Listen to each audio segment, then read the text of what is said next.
Well, welcome to one of the all-time great weeks of the year. We get not only the Immaculate Conception at the beginning of the week, but a few days later we get Our Lady of Guadalupe. I don't know if you noticed, something revolutionary happened that Donald Trump actually wrote a message officially talking about today's feast day, even though he's not Catholic, but he taught because he knows that there are a lot of Catholics in the U.S., and she is the patroness of the United States. So the Immaculate Conception is the patroness of the United States. He wrote a really beautiful letter. Obviously, some bishop wrote it for him, and he just signed it. He wrote a really beautiful letter about today's feast. And he also made mention, he said later on, a few days later, December 12th, is the Feast of Our Lady of Guadalupe. So never before, to my knowledge, has a U.S. president come out and explicitly spoken about the Blessed Virgin Mary ever, in a public statement like that. And he had no bones about saying, Christian tradition says that she was the mother of Jesus, and this is actually what Catholics believe, the Immaculate Conception, the whole nine. So I was impressed with that. For what it's worth, God must be doing something somewhere. So the question is always, so what is the big deal about the Immaculate Conception? So rhetorical question. We know that the Immaculate Conception is that Jesus was conceived without sin in the Blessed Virgin Mary's womb, right? Wrong! Pagans. The Immaculate Conception was that the Blessed Virgin Mary was conceived without sin. The Annunciation that we celebrate on March 25th was the incarnation of the Son of God, right? So, you failed your first test. Oh, you cradle Catholics. How easy you are to trick. I guess, whenever I always begin these homilies more or less the same way. Whenever we come up to one of these homilies, my brain starts churning, and it's always like, okay, this is beautiful, and I'm happy for Mary, but why is it a big deal, honestly? Why is it a big deal to you and me that she was conceived immaculately? Why did God go about doing that? Was it just because he said, you know what, I want to create a mother that's so beautiful and so perfect and so holy, which is all totally true, that, go mom, yay. That's not...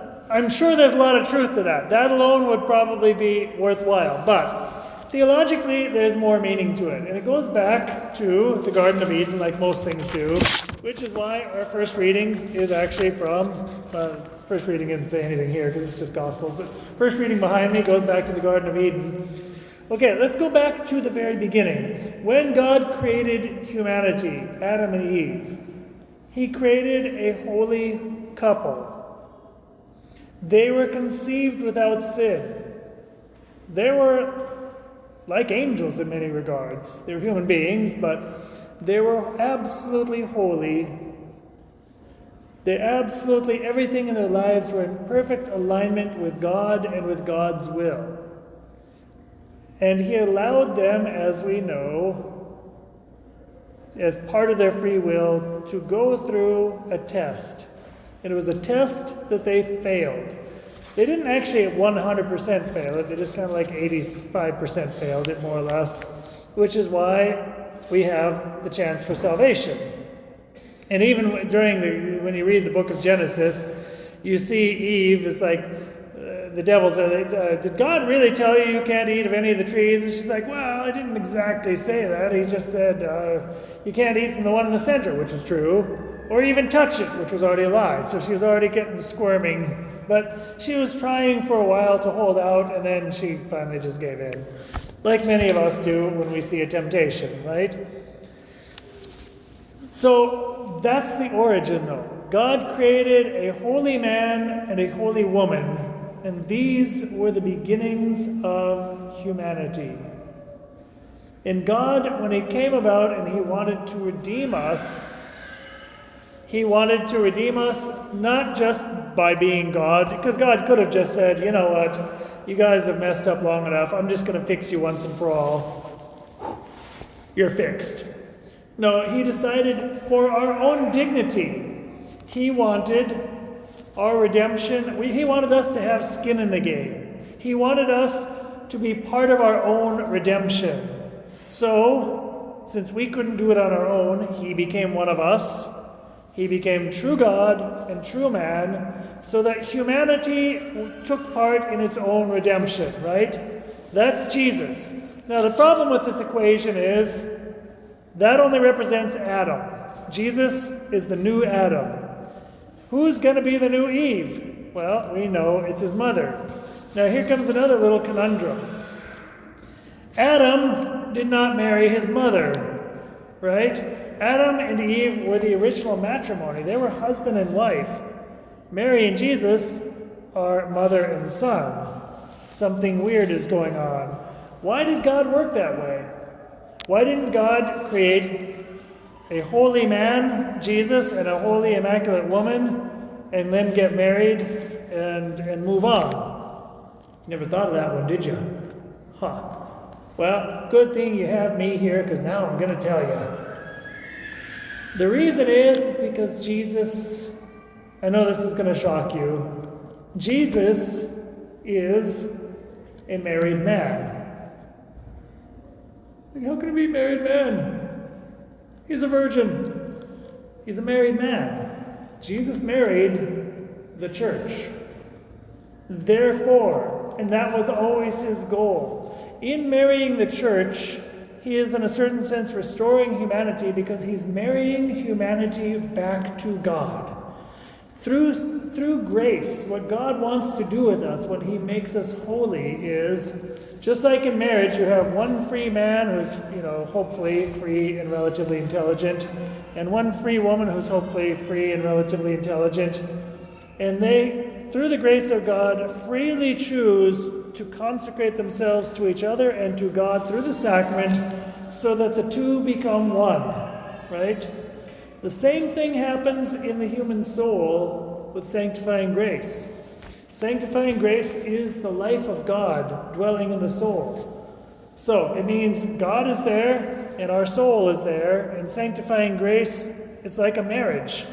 That's why we say holy people are holy. We don't just say, I don't say the tabernacle's holy. The tabernacle contains Jesus. It contains God himself. But the gold box is not necessarily holy. It's just a box.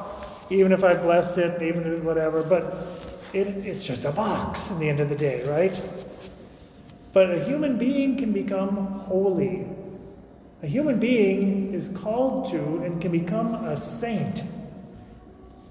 Who is a saint? A saint is a person ultimately where that marriage between the human soul and God through sanctifying grace takes place, and the two become one. That's why when you look at a saint, you see the human being, but you also kind of see God. You've seen pictures of Padre Pio, and it's just like there's something different about this guy. He's not like Father Eric, I assure you. You've seen John Paul II, you've seen Mother Teresa, you've seen holy people. Maybe you know some holy people where, sure, they have their personality, they have their defects, but nonetheless, God shines through them, even with their humanity, right? Okay, that means that marriage between the human soul and God is taking place, and the two have become, at least to a certain extent, the two have become one.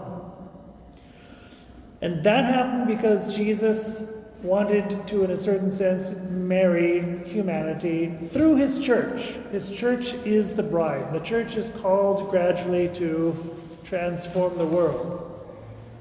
So therefore, Mary, who is the new Eve, is not going to be his wife. So God trying to change things up a little bit. But he chose nonetheless. He wanted humanity, he wanted there to be a new Adam and a new Eve to fix what the original Adam and the original Eve messed up. And that is why he needed this new Eve to be beautiful, to be perfect, to be holy, to be immaculate. And as I've said in some of my homilies, this is not church doctrine. This is just something that I've heard from a famous exorcist who got this information from Satan himself in an exorcism. So, he was, I actually mentioned it the other day, but Father Ripperger was doing an exorcism, And the demon he was exorcising was actually Lucifer, the head honcho. Part of the process is you got to get him to talk. And he asked him, why is the Blessed Virgin Mary such a big deal to you? And he said it is because she never, ever, ever took herself into consideration. Every single moment of her life was oriented towards doing God's will. Now, she didn't always have a clear idea what God's will was. Like any human being, she had to discern and hem and haw, but she always desired. She always used every ounce of her intellect and her will and everything she had to seek to please God, to glorify God, to love. Okay? That is what the old Eve was called to do. And Mary is the new Eve, was that woman who was always faithful, always docile, always available, and who united herself absolutely to the salvific work of her Son, Jesus Christ. And so I don't know if this is confusing you, but this is really what the Immaculate Conception is about. It is about the restoration of humanity through a new Adam, through a new Eve, who, by their absolute perfect fidelity and holiness, allowed God to redeem and restore humanity. And finally, then, she's also an image of what we are called to. Now, obviously, none of us, no matter how holy we ever get, none of us is ever going to be as holy as the Blessed Virgin Mary. It's not like we're always going to be looking up at her. But she is an image of the church itself. She is an image and also a promise of what God wants to do in us, if we are faithful. Maybe to a lesser extent, because we're not as generous, we're not as open, we don't give ourselves as radically to Christ as she did. But she is an image and a promise for what God wants to bring about in each one of us if we are holy, if we work with God, if we cooperate with God. And that also is, it's like he's giving us this feast in order to recognize it is worth the fight. This is what I can do with you. So often we struggle and we chase after stuff that's just not worth it. And he's saying, look, this is the goal, this is the end game. I want to make something like this out of you. And to the extent that we allow Christ to do his thing in us, we will become more and more like that.